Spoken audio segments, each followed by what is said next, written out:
Yes. We'll have Brad Tobias on items Q and FFF. What was that again, Ann? QM and Items Q and then FFF. Triple F. Triple F, got it. Thanks. Thank you. Well, good evening, board. Good evening, superintendent. How are you all doing?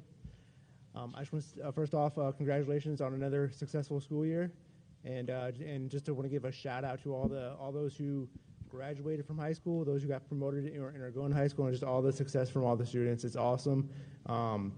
As a parent of students who go to OUSD schools, it's just awesome to see them grow and all that. And I'm thankful to all the teachers and staff that help guide them, direct them, and all that other stuff. None of us will be here without a teacher. You know what I mean? So congratulations on that.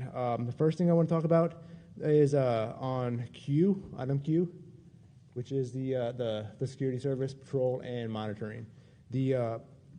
Just diving into this, I noticed that one of the companies that you were planning on working with or bidding, like working that bid process for, was from Vista, I believe, and the other one was out of Oceanside. And I just had a quick question. I'm confident there's security services that can be contracted through Oceanside, and so that we can keep those dollars and keep those funds to help not only give back to Oceanside, because we all love Oceanside here, because Oceanside is awesome, and just to really maybe even get some employment for the citizens of Oceanside. And bottom line, that's really it on this topic. I just want to encourage you that we should start seeking Oceanside companies. That's all. Thank you. Thank you. Should I stay up here for my other comments? Yes, or? sir. Yeah. Yes, sir. Okay, awesome. All right, so the next one is under 3 triple F. Triple X. Yeah, got it. F. Okay. Yes, sir. Yes. So it's under. This one is about sending teachers and staff to partner with Liberty University. I just want to give a shout out to Liberty University. I'm a graduate. I got my undergrad there, and I'm studying my graduate school there. It's a great university, and they produce a lot of great quality students. I like to think I'm one of them, but I might be wrong. Who knows? Well, that's up for judgment. But I just want to give you guys. I know I criticize you all and offer criticisms, but I also just want to say that's a great school to go with, and thank you for that. But yeah, that's pretty much all I have. I just want to offer that encouragement. We're all adults. We should have good, wholesome conversations. That's all. Thank you. Thank you. Todd Madison, items 3A, 3, triple C, and triple D. Triple C and triple D. I don't know if we've gone that far in general consent for a while. So just more on the minutes. This time it's kind of interesting. I don't really have a dog in this hunt too much, but I have a little one, maybe like a Pekingese or a little Chihuahua or something like that. I got left off the list of speakers in the last minute, so I don't know what happened there, but that's okay. It's no big deal. I speak enough. So Glad you on. that's okay. Well, it wasn't the point of bringing it up, but CCC, so classified personnel. Since we now have the year-end numbers, I can tell you that your year-end voluntary turnover rate was 12.56%, with an additional 26 that retired. That's about 2/3 of the education industry average per the Bureau of Labor Statistics. Good job. On certificated, DDDD, or DDDDDD, here we see a voluntary turnover rate of 6.36% with 33 retirements. On top of that, according to the BLS 2022 education industry overall voluntary turnover rate was 19%. OUSD's rate is 1/3 of that. Again, an awesome job, as I said many times before. So what's unknown is how many of these voluntary terminations are a result of dissatisfaction with pay and benefits, and how many left for other reasons. We've spoken about this before. But everything from unhappiness with administration to relocation of a spouse, expansion of a family, or a need to take care of a sick relative. There's many reasons why people leave jobs. It's not necessarily always pay. As a matter of fact, the exit interviews are how that's done. The Workforce Institute's 2022 retention report tells us exit interviews are a powerful tool in developing employee retention strategies. It's been my experience in the past, too. If you don't know why people are leaving, how can you design a plan to keep them? Same report says, despite the narrative that pay is the major driver of the Great Resignation, less than 1 in 10 employees cite pay as the root cause for their departure. That's root, as in Minnesota, root, not root. We hear a lot about the need to raise pay to, quote, attract and retain. Maybe if we truly felt retention is a problem, we should ask people why they're leaving. Keep data on that, as a matter of fact. I can't imagine any other $300 million business that would not do that, particularly if they felt they had a real problem. So, as I say, I haven't been a CEO before. I've got to tell you, if my HR manager told me we had a retention problem that required spending millions to fix and did not have that data to support him, he might become part of the involuntary termination stats for that year. Thank you very much. Michael Richardson, items KK, TT, and triple A.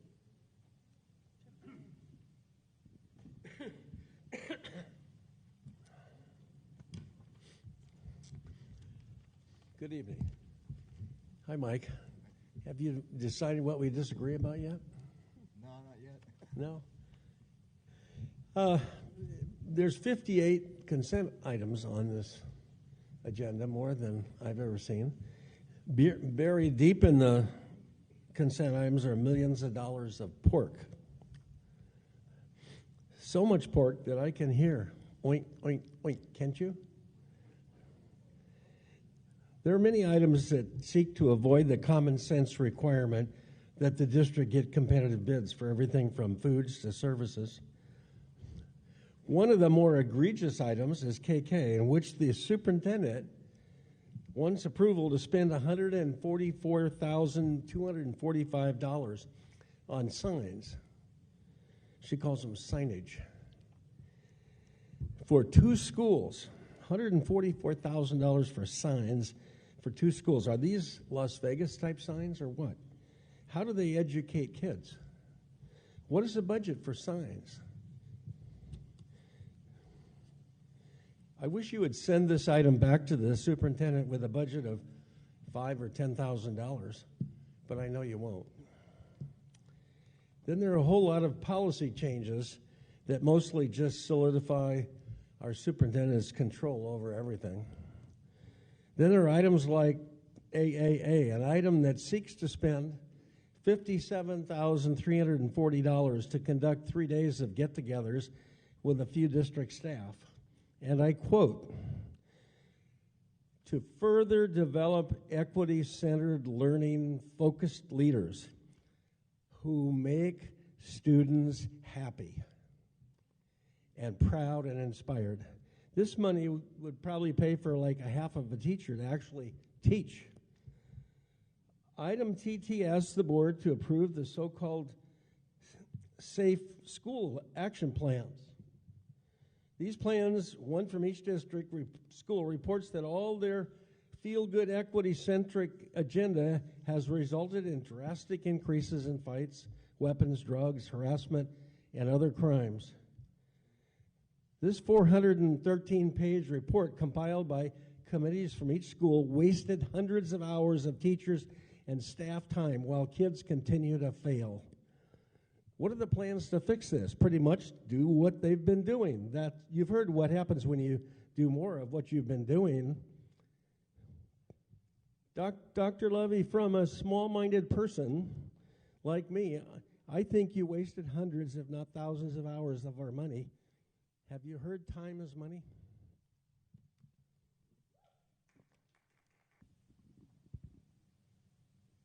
Good evening and hello again. On this, if it's just to replace a job with a bigger job description, why don't we just, instead of going through this process and just update the job description? Like, to me, it sounds like there's going to be a pay raise with it. There's going to be other people getting involved in it, and it's going to involve a pay raise, and it's just going to ensure that the district is spending a lot more money on something that really doesn't need to be there. In previous budget and different analysis on the fiscal responsibilities or the fiscal state of the district, it was showing that you all will be in the red next year and the year after. I want to urge you as a citizen that you all are stewards of our tax dollars. You all are stewards of our children, and just reckless spending. You know, Mike had some good points there. Some of this reckless spending doesn't need to happen. This fiscal responsibility it's a big deal. There's plenty of students' families that are on low income, barely going paycheck to paycheck, and like the more money that you guys are spending, the more money that's going to support it. So I just encourage you, and I'm urging you in every sense of the word, and with the most seriousness that I can. Please revisit this. Please revisit the spending, because it's a big deal, and it's. I know families that are hurting financially. I know families that really could care less about an executive director of DEI and all that. They just want their kids to learn. They want their kids to go to graduate. They want their kids to be successful, because the kids not only are going to school, but they're also the future of Oceanside. They're also the future of Oceanside, and if we're in a district that's fiscally irresponsible and just spending money and creating jobs out of thin air, it's not a good sign, and it's not a good trajectory for our city. Thank you.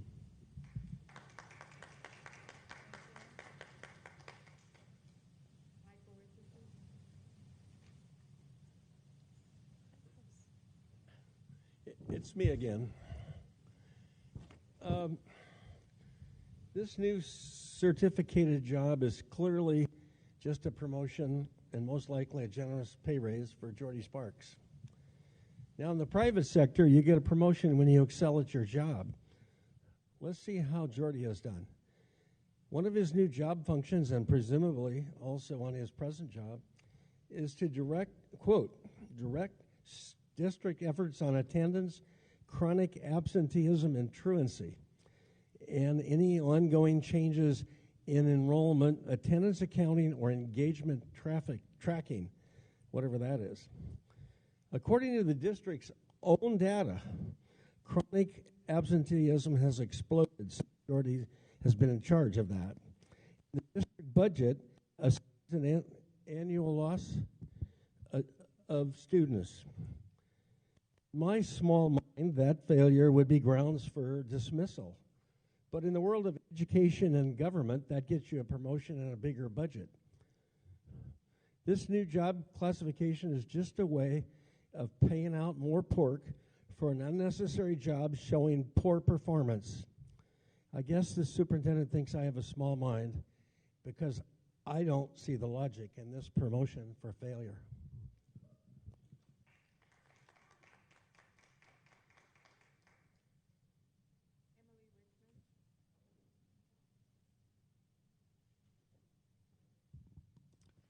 In May of 2018, the district describes the director of DEI, Diversity, Equity, and Inclusion, is to lead the district's effort to ensure that all students receive support needed to graduate, to have access to a safe, inclusive, and supportive learning environment.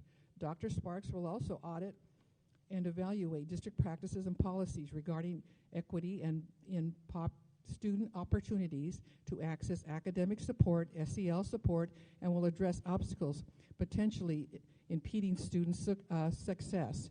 Training and resources relevant to current and local issues regarding equity and inclusion will be provided for staff. Proven outreach programs will continue, etc., etc. In the last 5 years, did the Office of DEI meet the district's goals, which was 1, attain academic success? Well, I think we look at our stats that we've seen lately, and the district's failing our students. Number 2, experience self-confidence in the sense of belonging. Number 3, build a foundation of compassion and community that is respectful to individual differences. Let's look at the stats at the 2 high schools. 139 fights, A, threats, and 143 fights, B, assaults, and 114 drug incidences. Compared to the last 3 years, DEI is not working. That is failing. Restorative justice, a, quote, proven program, is not working at El Camino, even with teacher training that takes up valuable classroom time. What are the proven programs at OHS and El Camino? Do you have enough CTE and basic education, instruction? Renew and Panorama paying 3 times more than we did last year on the contract. How has it met the district goals? And is it worth $375,750? Putting school safety plans in the general consent is not being transparent. It's saddened to think that the board doesn't think enough of the community and parents to pull that item so that you can really look at it. And you can ask relevant questions to validate a new administrative position. Again, taking the money away from the classroom, hindering students and their abilities to succeed in the future. We just learned that we won't be hiring a new directive, so that's good. But in the near future, with salaries and compensations and raises, again, in the near future, a cost of $1 million will be needed to support the Department of Diversity, Equity, and Inclusion.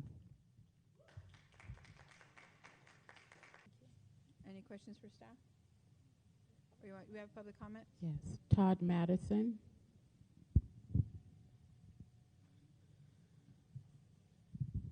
All right, back to LCAP again.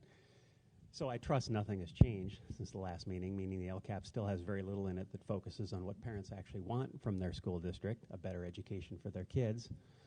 The LCAP is supposed to be the plan for spending to improve education, and we need it. As we know, Oceanside is failing miserably. To recap, last year, 59% of our kids did not meet minimal standards for English, and a whopping 71% didn't meet standards for math. Those are Fs in any grading system. As I mentioned in the last meeting, page 41 of the LCAP tells us that we're just going to continue with the same plan. Quote, no changes have been made to the plan goals and desired outcomes or actions. In the LCAP presentation in the last meeting, slide 20 listed key expenditures to improve academic achievement. That priority has been number 1 for the parents and highly ranked for teachers, was the very lowest on the list, smaller class sizes. The highest priority for stakeholders, the lowest priority for the district, as it has been for years, and academic performance reflects that.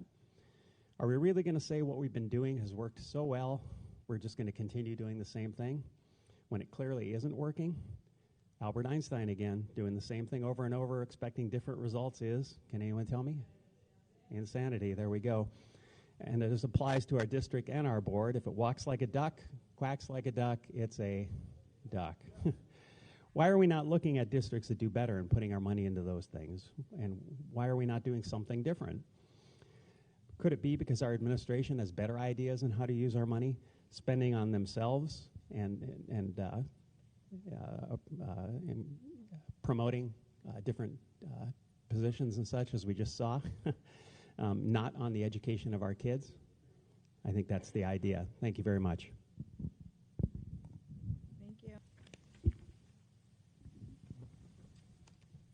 Todd Madison. So quick.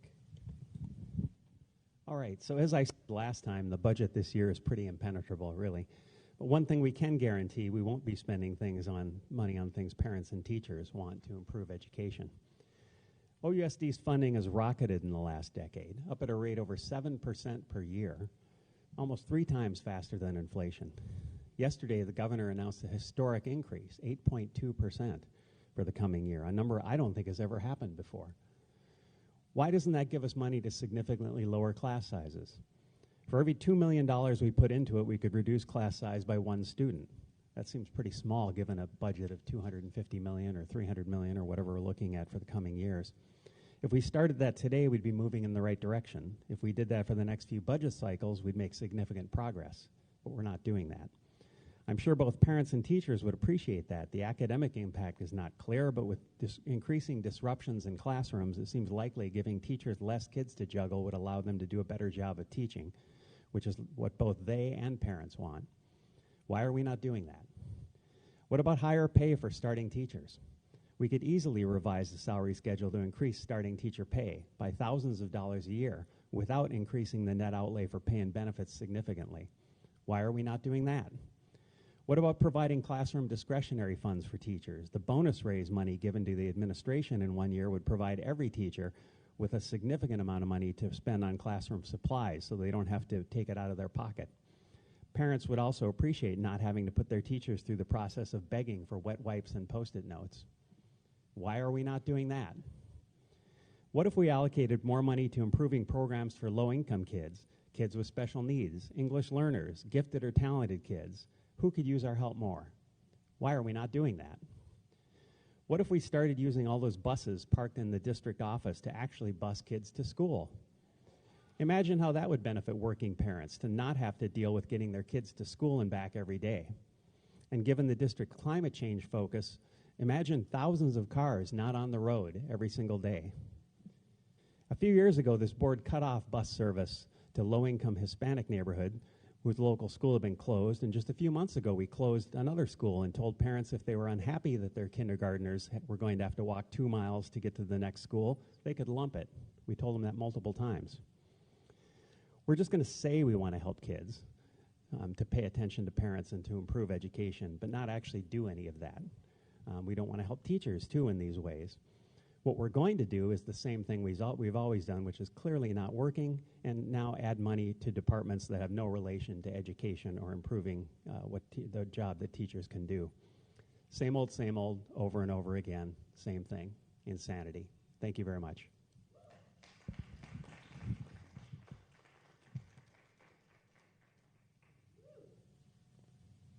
Thank you. Emily Richmond.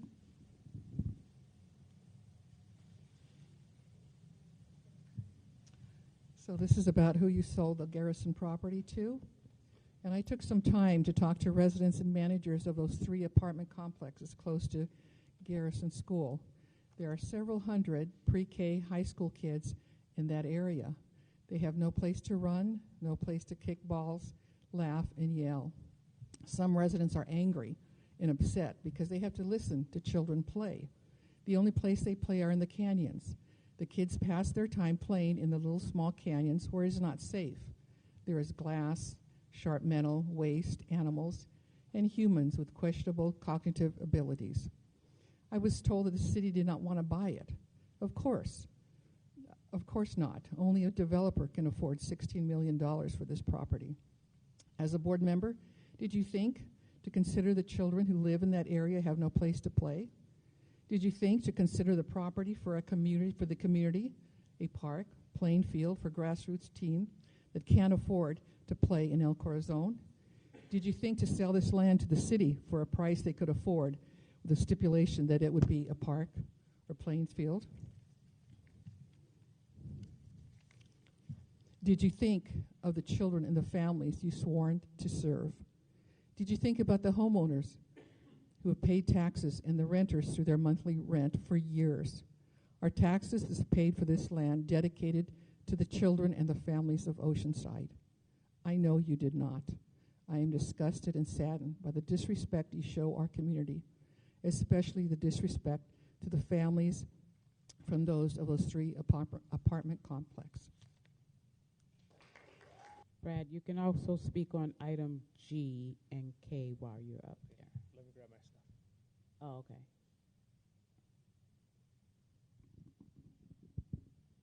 So he's speaking on D.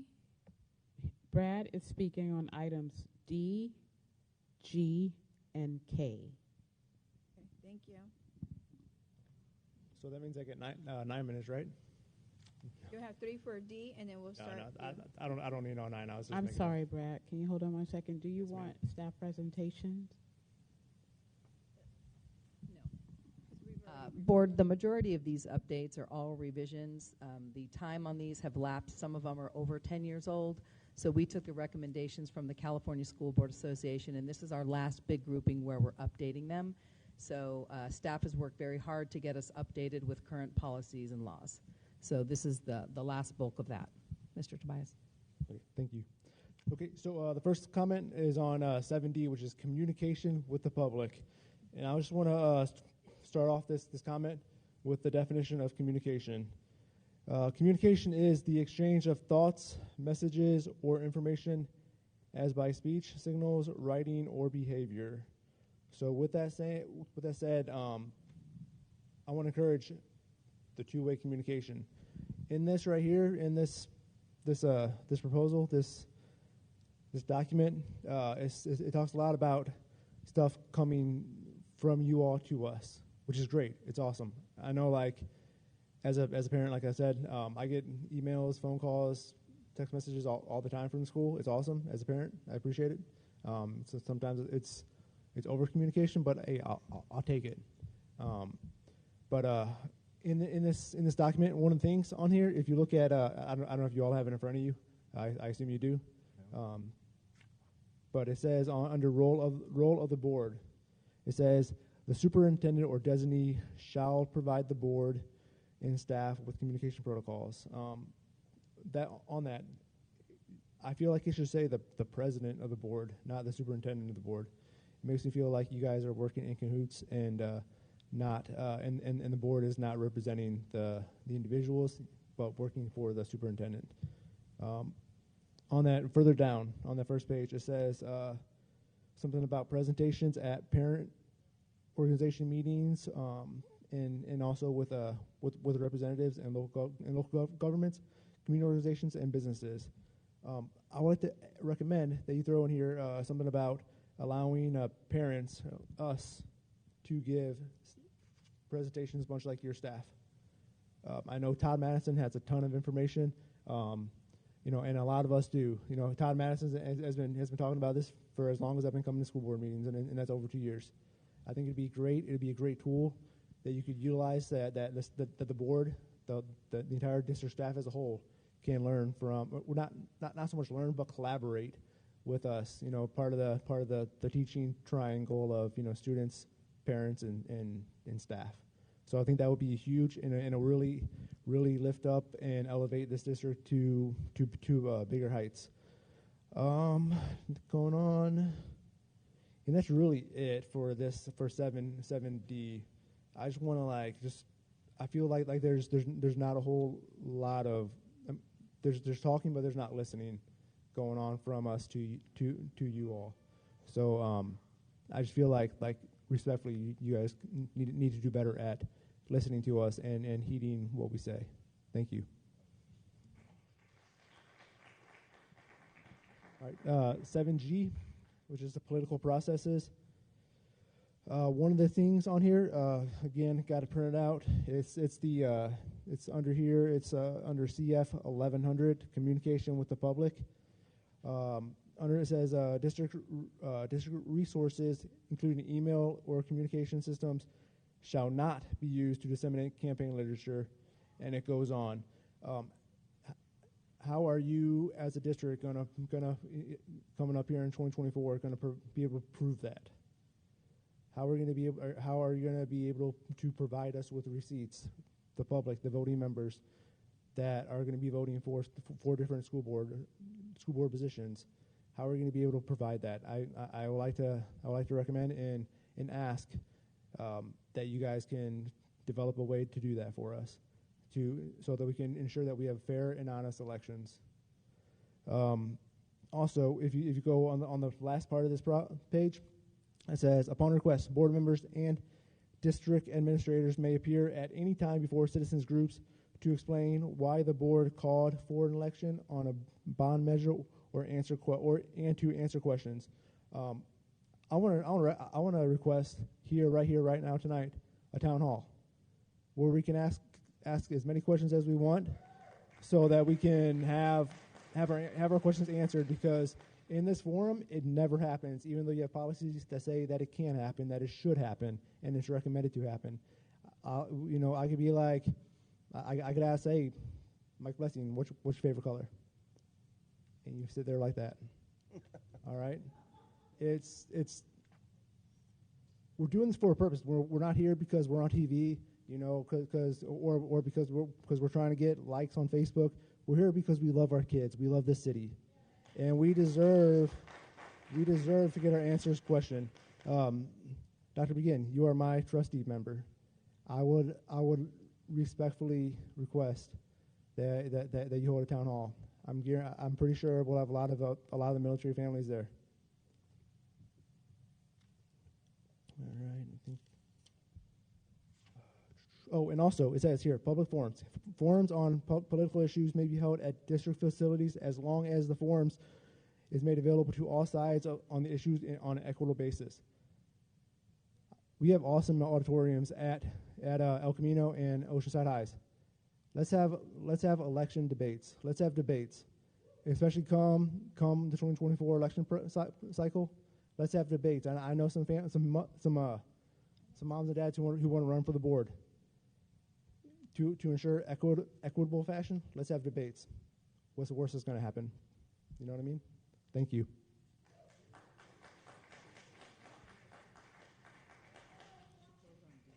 All right, and last thing is high school graduation requirements, 7K. Okay, so looking through this, I mean, it's all the same that it was a couple months back when you all voted on this. Just with some semantics changes on the high school mathematics, changing mathematics to like Algebra 1, Geometry, and Algebra 2. But I'm looking on this, and there is no requirement for health education. Instead, it says complete the state health requirement. To me, that's tragic. We just got done going through a pandemic. And I mean, kids are still having issues with that. People lost friendships. It was terrible.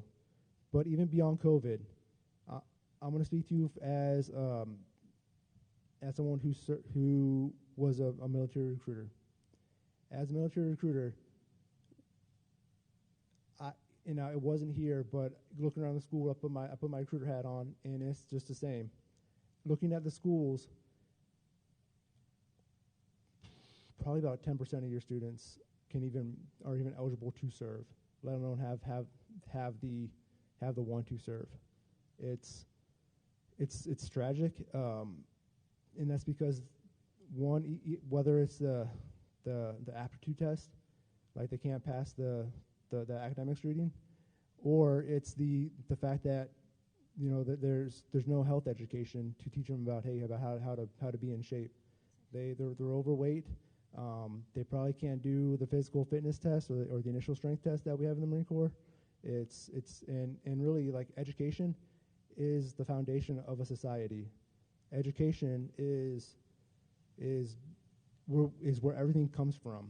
And believe it or not, Oceanside Unified School District, the Board of Education, this little dot on the map has its thumb on national security, whether it's through educational security, economic security, whatever ever aspect of national security there is.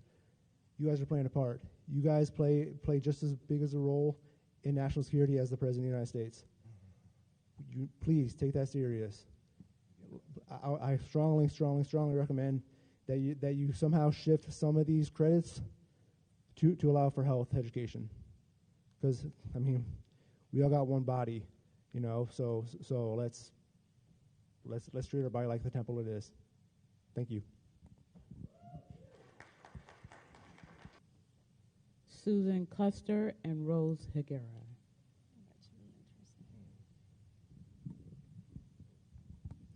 I'm sure several of us will be pulling out different facts of this. When I looked at it, I thought very interesting.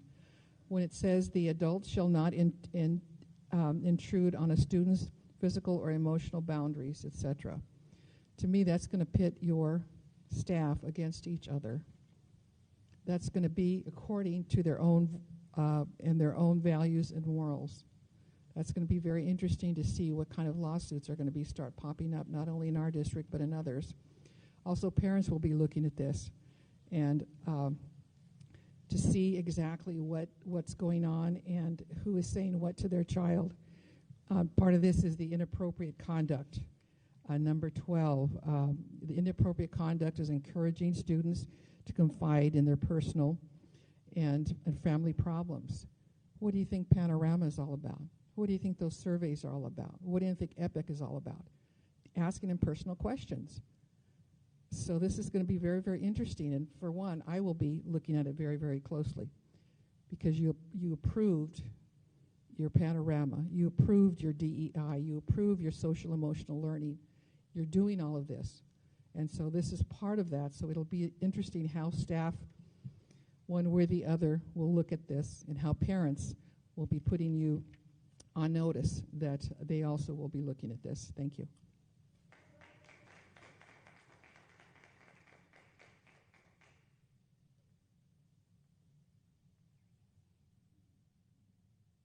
Good evening, board members and district leaders. I didn't write anything, so bear with me. I'm not as prepared as I normally am. But I was reading through this tonight on the same topic that Miss Emily was speaking about, and I noticed that I was just talking with Tiffany, our union president, and I understand the intent is to keep our children safe, and I am 100% for that.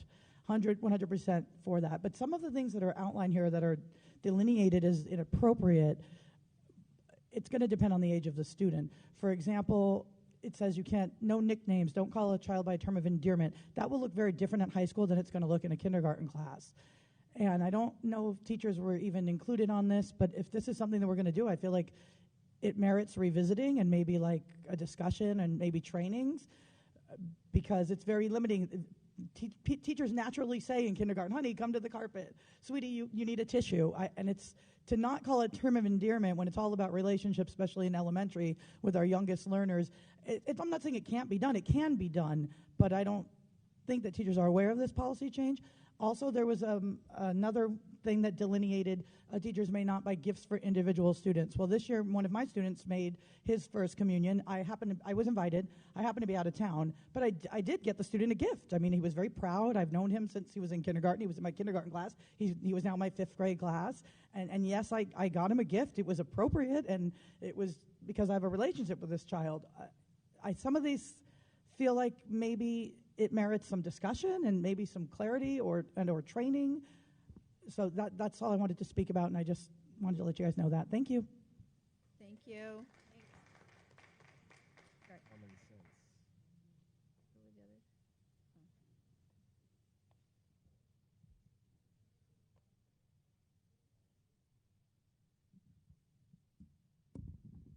Good evening. At the meeting on June 13th, the district social worker stated that it is California law that the staff does not have to tell the parents if their child is changing their name and pronouns. And I'm also addressing the personal questions aspect of this item. This can be considered keeping a secret or a secret. A secret, by definition, is giving to keeping one's thoughts and activities unknown to others. I want to read one of the warning signs of grooming. Grooming is a process by which offenders gradually draw their victims into a relationship and maintain that relationship in secrecy. Please do not allow secrets between the staff and the children.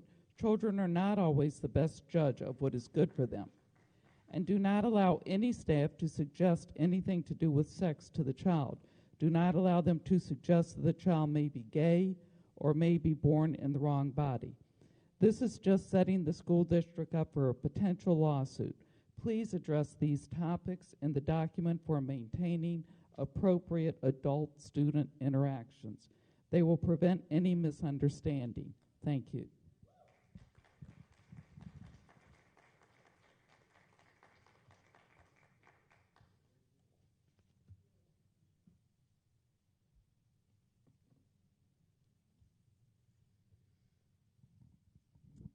I would like to also address the board on this maintaining appropriate adult-student interactions, conduct that is inappropriate or creates appearance of impropriety. So I know that we have a Mrs. Targetta at El Camino High School who is a lesbian, and that is her choice, and that is fine. My personal children went to her class, and she had pride flags. She spoke of things that were very inappropriate, politics, and things of that nature.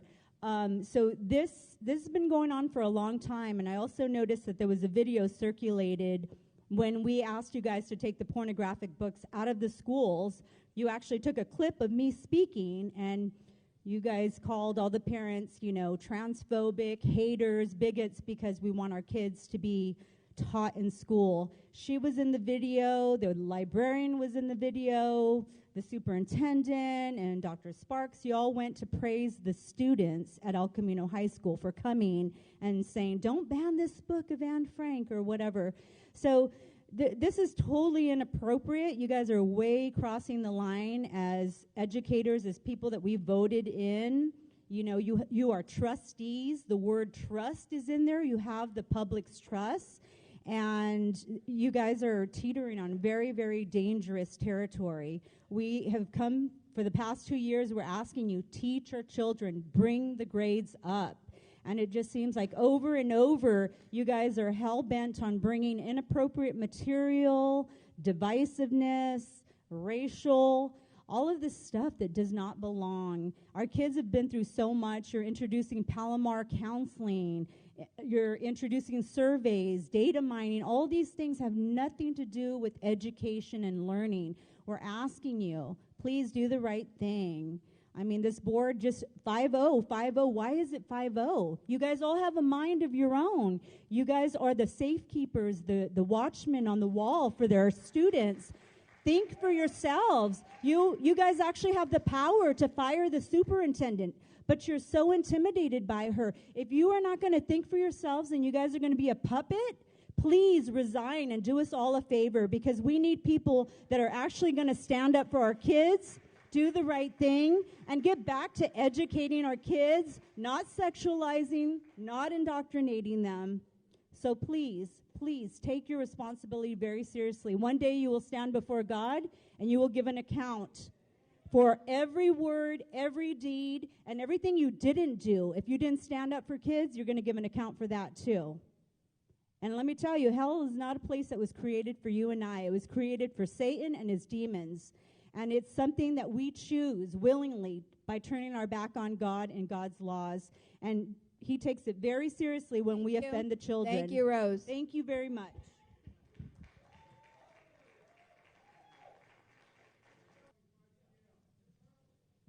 So please call the first. We have 15 speakers at 2 minutes each.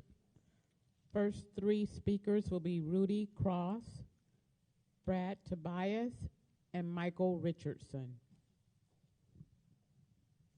Okay, I had to bring a cameraman because I'm documenting this for Klaus Schwab and the World Economic Forum. You're losing time. So I'm ready to start now. Yes, I'm the author of Origin of the Species, Homo sapien vaccinicus. I'm the foremost expert on COVID science in the world. I solved COVID. I solved myocarditis at the nano level with the mitochondria. The most important word on COVID is anaerobic. If you can't apply the word anaerobic to COVID, then you know nothing. I solved COVID. I could make a pill so that all the vaccinated could live longer. Because what they're doing is they're growing a parasite inside their body. COVID is an anaerobic virus. It lives without oxygen. And the consequence of the oxygen gain of function, yes, oxygen gain of function, it enabled the virus to grow into its parasite state. Here you have the spike protein. Here you have the parasite. They chopped it up into 1 million pieces in an atomic blender, put it in the vaccine, and shot it in you. Told you it was just dead fragments, but it has immortal stem cells, and one cell can replicate the entire organism.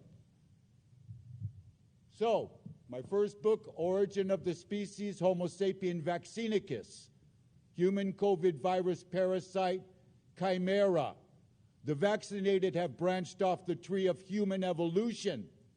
They have crossed the species barrier. Now, there's all this talk about all these transgender kids. They're not trans. The only people that are trans are the vaccinated, because they are transforming. They crossed the species barrier. They shot the virus site into their DNA when they opened up their DNA with the CRISPR gene technology. I've written over 500,000 words on this. Thank you, sir. My latest book is Thank you. The Vax Trans. Sir, thank Brad you. Tobias. Thank you. That's why you all think alike. Gen B. Thank you, sir. Thank you. Brad Tobias, please step up, please. Brad, please come to the mic. Rudy, you are done.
Is to debate these things, to debate these policies, to debate the spending and all that other stuff.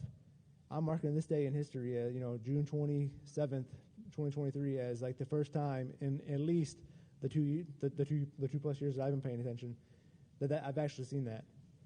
That should be an every item thing, or at least a once a night thing. You know what I mean? So I appreciate that. And in closing, just as a reminder, you guys serve us.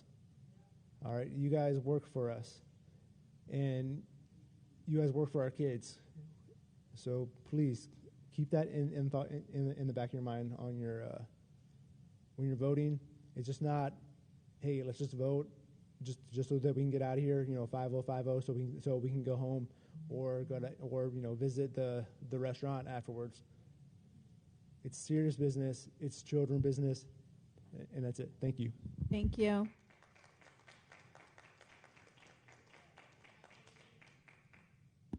Michael Richardson.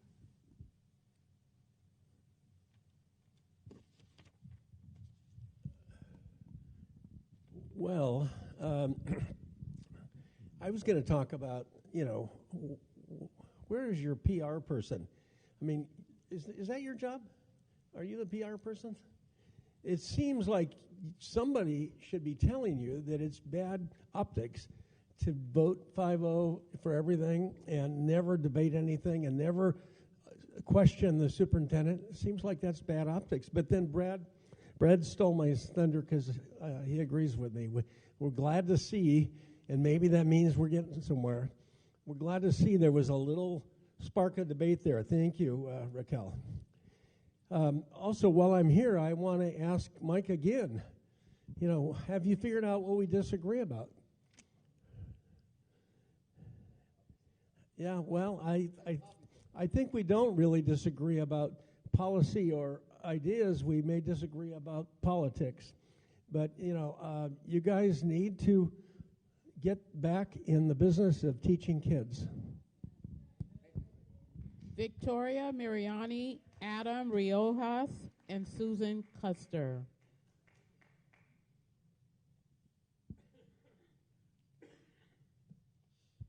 Hi. I wanted to speak about Moving the Seas program. I know that it's too late. It's already been decided.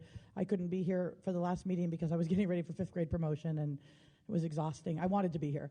And I know the Seas program is already moving to PalmQuest, but I just wanted to say that Pablo Talk and Garrison, that SEAS program's been at Garrison since I came to Garrison in 2008.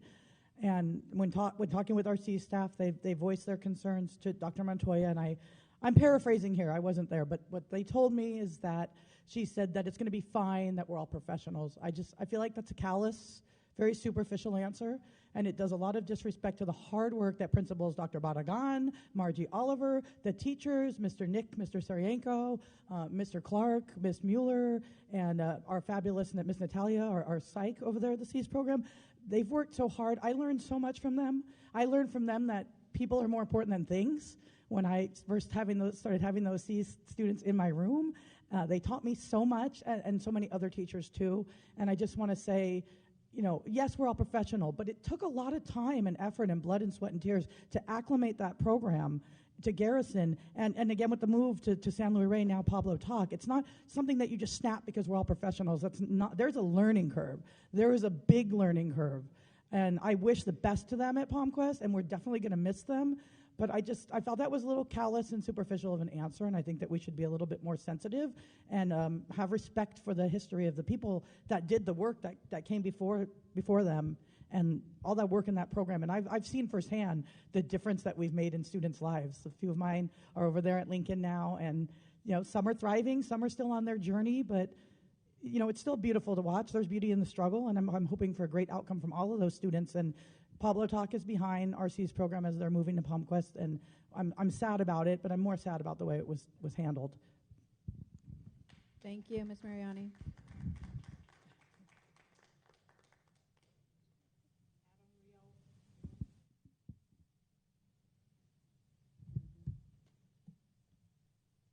At the same time came the disciples unto Jesus, saying, "Who is the greatest in the kingdom of God?"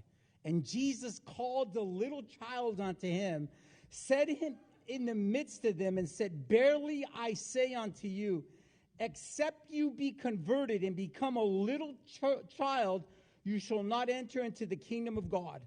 Whosoever therefore shall humble himself as this little child, the same is the greatest in the kingdom of God. And who shall receive one little child in my name, receiveth me. But whoso shall offend one of these little ones, which believe in me, it were better for him that a millstone were hanged about his neck, and that he were drowned in the depth of the sea. Woe unto the world because of the offenses, for it must needs be that the offenses come, but woe to the man by whom the offenses come." I don't know if you've ever heard of the story of Sodom and Gomorrah. I think most of you have. You know that this place was destroyed from sulfur from heaven? You know that the highest content of sulfur in the world is 50% pure anywhere on planet Earth. In this little area, in Israel, it is 98.8% content of purity. Nowhere else do you find it in the world. We've done something. My job as a pastor in the city, a native in the city, is to take care of whoever I see needs help. Whoever I see needs help. We've now started and commenced a recall. We've sent letters to 5 of you. Only 2 of you have answered. Those of you that have put on costumes as an elephant and you're really a donkey, you will not be endorsed again. We are doing everything we can to start a movement. I love you guys, and it's for the children, and it's nothing personal to anybody. Good for me.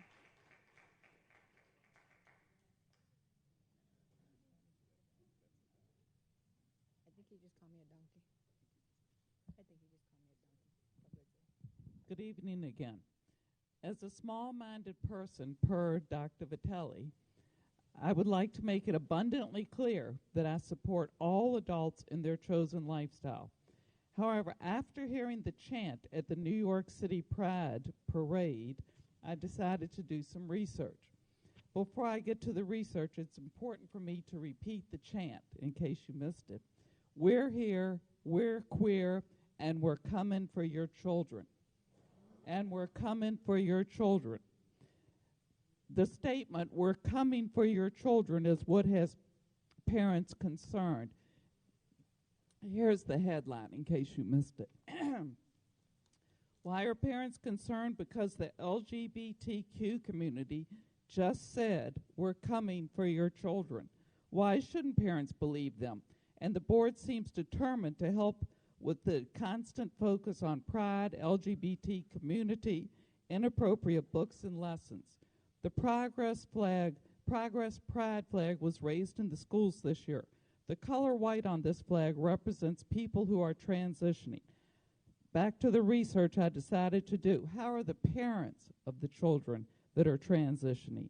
Something I've never heard mentioned here. I'd like to read a few quotes from parents who lost their children to the trans movement. These are from a Substack called Parents with Inconvenient Truths About Trans. First quote, I'm writing to all the parents. I see my time's almost up, so I'm going to skip it and go to a mother. Living on a tightrope is terrifying and exhausting. I have thoughts about suicide.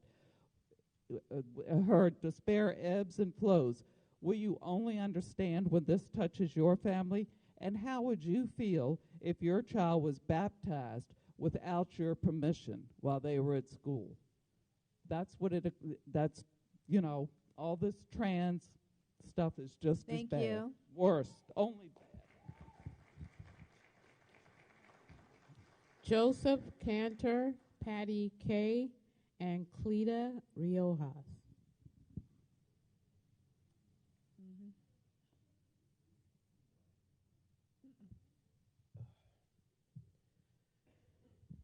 We are currently in the midst of 30 days of celebrating pride of a group of people who have chosen a contradicting lifestyle that over the past 15 years has become the new normal in our society.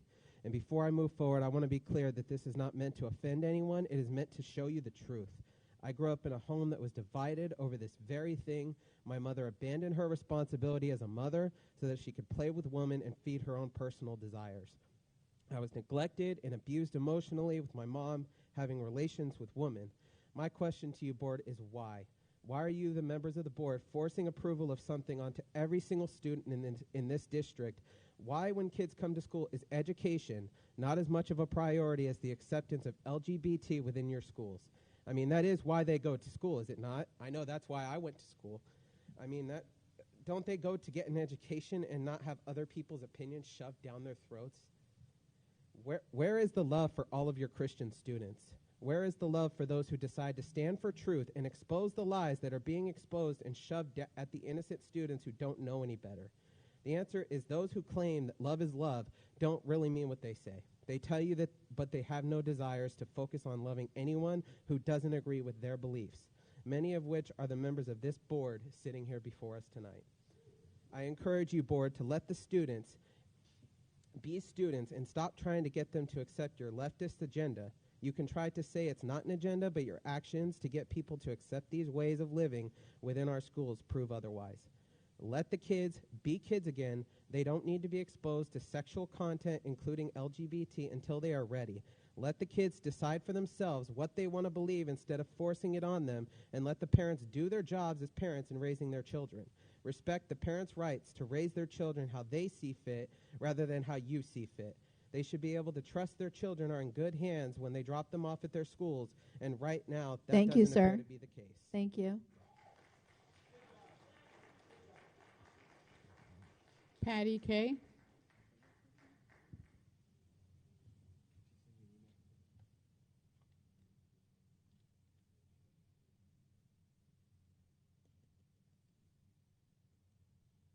Good evening. Good evening. Good evening. Can you hear? Latest test scores of last year from the National Assessment of Education show 13-year-old scores have fallen off the cliff. Math scores were the worst in more than 30 years. Reading scores the lowest in a half a century. This is a 3-alarm fire. When will America rush to put it out? When will they rush to the scene? The alarm was ringing in September 22 with similar results for 9-year-olds. It rang in October of 22 with scores similar for the 4th and 5th graders. Again in May, last May, when it rang, when there was a 5-point drop in history scores. The reports come out and everyone is shocked. We discuss it for a few days and then move on. Certainly, more money to DEI will fix it, but it doesn't. Since the Department of Division, Exclusion, and Indoctrination was established and funded in Oceanside, close to $1 million yearly is spent with salaries, benefits, testing contracts, teacher training, etc. But scores are still failing. Why does this continue to be funded? Do we know the overall objective? Do you is the question. The objective is to minimize educational achievement so that the masses will be dependent on the few in charge. Let's elevate those without merit, like Randy Weingarten, American Federation of Teachers. She kept the schools closed without evidence of need and did immeasurable damage to students for decades. Now she's elevated to Homeland Security. Parents, thank you. Step up, at Thank least you, get Patty. involved, and stop funding DEI. Thank you. Cleta.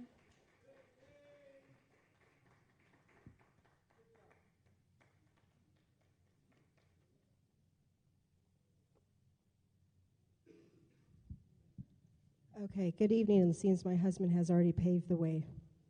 Thank you.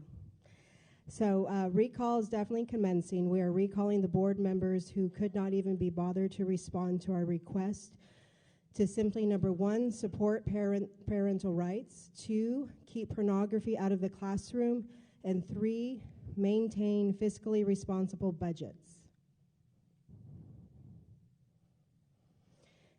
The ones who did respond with ambiguous responses will not be getting the Republican endorsement you so desperately need. So, Ms. Vitale? Ms. Vitale. Dr. Vitale. It has begun. It is the right of board members to ignore concerned citizens, but not wise. So we are now sadly forced to commence a recall effort to ensure that out of touch and out of step boards are held accountable. So, have a good night.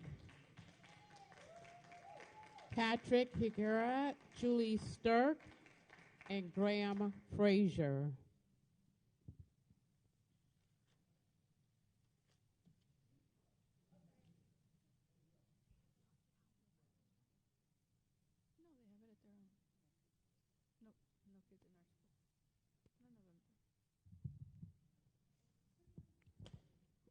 Pride in the Bible is described by this: pride goes before destruction, and a haughty spirit before a fall.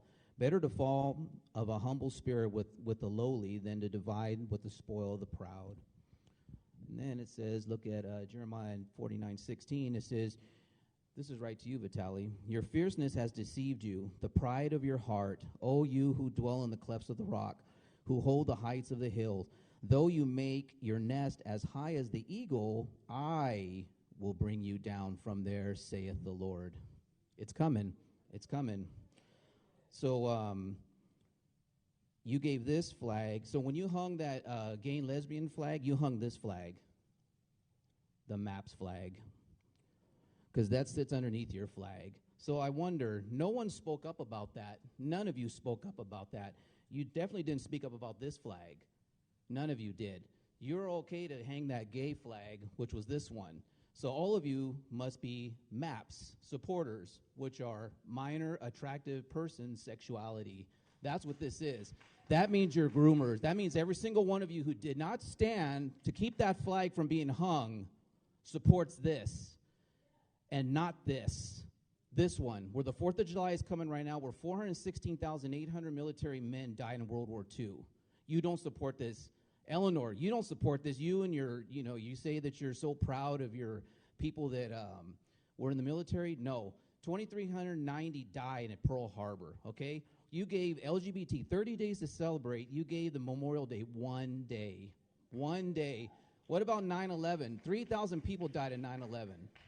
You don't even care. So my question is, when the 4th of July comes, you can't even look at me in the eye, woman. You're a disgrace. When the 4th of July comes, yeah, I'm talking to you. Yeah, you. When the 4th of July comes, are you going to hang the Navy, Marine, and the Army and the Air Force flag? Thank you.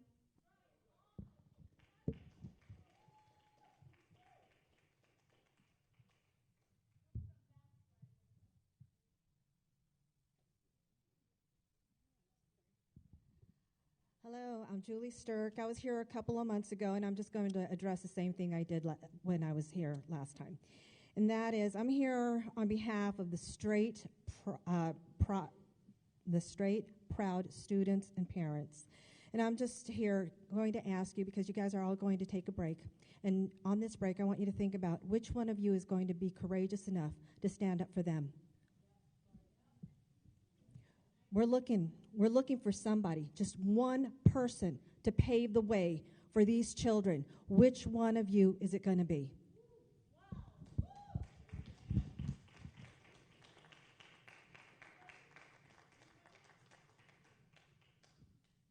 Graham.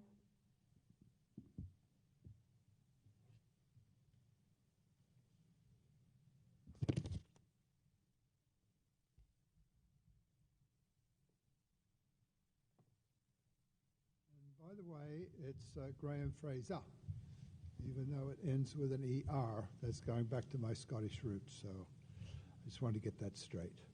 I'm here to speak about this. There was a pamphlet put in the children's or the graduates with their certificates at the graduation ceremony. It was signed by Mike Levin, excuse me. He's a local congressman, a Democrat. And I'm just wondering if the board was aware that this was also in the packet, and did they approve it? And if they approved it, why did they approve it?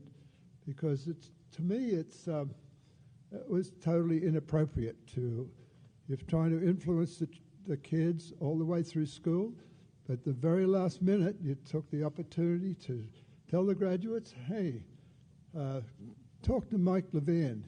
He's a wonderful communist. He's a communist, okay? And what I'm concerned about is what you people are doing. I mean, I thought there was 3 Republicans here.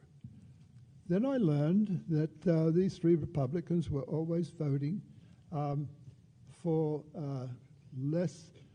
I'm not even sure if you realize it. I'm not sure which one you are, whether you're a Maoist, a Leninist, or a Marxist, because you're all following the same pattern, early patterns of those regimes, which have all fallen, well, not all fallen, but have created tremendous havoc in the world. Millions have died, and that's the same path now that this board is starting to follow, and I'm very, very concerned about it. Thank you. Allison Menu, Richard Newton, and Rose Higuera.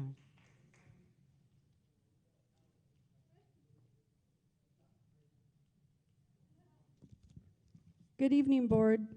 I'd like to address Maria Alshama, the District Social Worker for Oceanside Unified last school board meeting. Maria had mentioned AB 1266 has been in place for 10 years, and school staff cannot disclose the student's LGBTQ status to anyone, including parents, without student permission, end quote. As a mother of 2 in the district and parent advocate, I'm here to tell the families at home about FERPA. In fact, I will continue by stating the correct information, as the district and Maria seem to have real misinformation. The Family Educational Rights and Privacy Act is a federal law designed to safeguard the confidentiality of a student's education records. FERPA protects the right of the parents to access information about their child from the schools. Parents, not schools, have a fundamental right under the 14th Amendment to oversee the care, custody, and control of a child. Parents have the right to direct activities and make decisions regarding the child's care and control education, health, and religion. Parents' rights are among the basic civil rights of man. They are far more precious than property rights. California law does not sanction schools to keep information hidden from parents' education in the Education Code 51101. Federal law requires transparency under the Family Educational Rights and Privacy Act. Parents have the right to review the education records of their children. Even if the school characterizes a student's gender identity as an unofficial record or some other euphemism, the school is violating both the letter and the spirit of FERPA and exposes itself to litigation. In fact, a school that has a policy to deny or effectively prevent parents from accessing to their students' records can lose its federal funding. And so parents, you can protect against a school's hidden agenda by routinely requesting your students' school records. Thank you.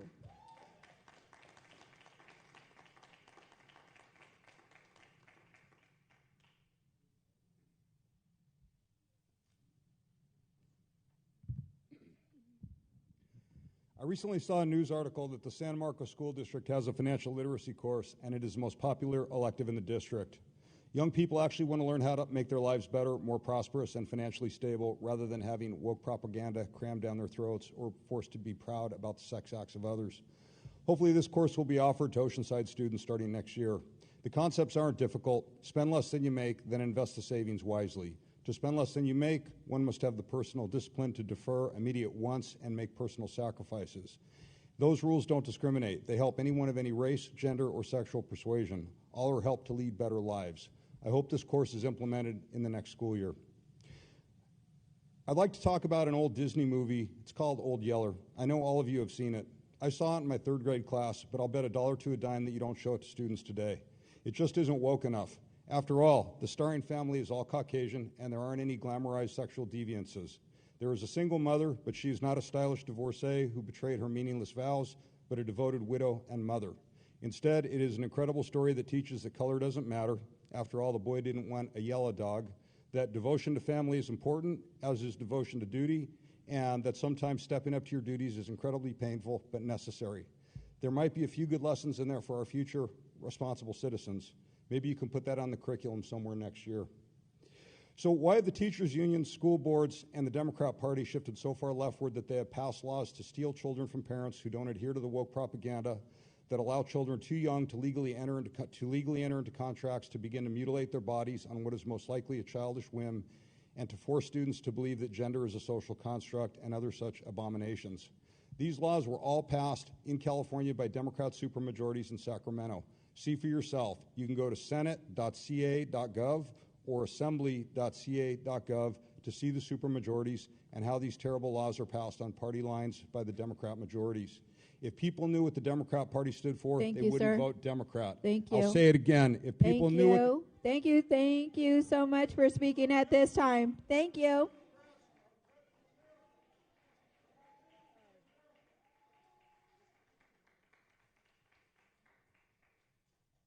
So before the break, Eleanor, you said that you were here to protect the children. Really? Since when? How come we have not removed one single pornographic book from our libraries after 2 years of pleading and asking you to do that? Do not say you are here to protect the children, because you have undermined everything that parents and families have stood for.